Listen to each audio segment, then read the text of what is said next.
କନ୍ଦମୂଳର ଗୁଲାବ ଜାମୁନ ବନେଇବା ପାଇଁ 2ଟି କନ୍ଦମୂଳକୁ ପ୍ରେସର କୁକରରେ 4ଟି ହୁଇସିଲ୍ ଆସିବା ପର୍ଯ୍ୟନ୍ତ ଭଲ ଭାବରେ ସିଝେଇ ନବା।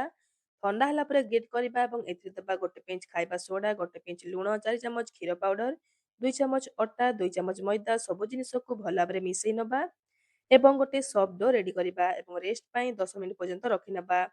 ତାପରେ ଚାଲନ୍ତୁ ଆମେ ଗୋଲାପ ଜାମୁନ ପାଇଁ ସିରା ପ୍ରସ୍ତୁତ କରିବା। ସେଥିପାଇଁ ଗ୍ୟାସ୍ ଅନ୍ କରି ଗୋଟେ ବାଉଲ ବସାଇ ନବା।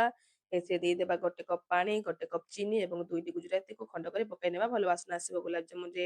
ଏଠି ଦେଖନ୍ତୁ ସିରା ଟିକେ ହାତକୁ ଅଠାଳିଆ ଲାଗିଲାଣି, ମାନେ ଏଠି ସିରା ରେଡି ହେଇଗଲାଣି। ଏବେ ଆମେ ଗ୍ୟାସର ଫ୍ଲେମକୁ ଅଫ୍ କରିନେବା।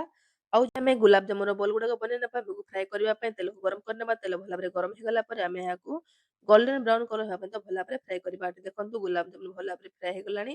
ଏହାକୁ ଏବେ ଆମେ ଗରମ ଗରମ ଶିରାରେ ଆଡ୍ କରିଦେବା ଏବଂ 2 ଘଣ୍ଟା ପର୍ଯ୍ୟନ୍ତ କଭର କରି ରଖିନେବା, ଯାହା ଫଳରେ ଶିରାକୁ ଭଲ ଭାବରେ ସକ୍ କରିନେବ। ଦେଖନ୍ତୁ 2 ଘଣ୍ଟା ପରେ କେମିତି ଡବଲ ହେଇଛି ସାଇଜରେ, ବଢିଆ ଭାବରେ ଶିରା ଗୁଡ଼ିକ ସକ୍ କରିଛି।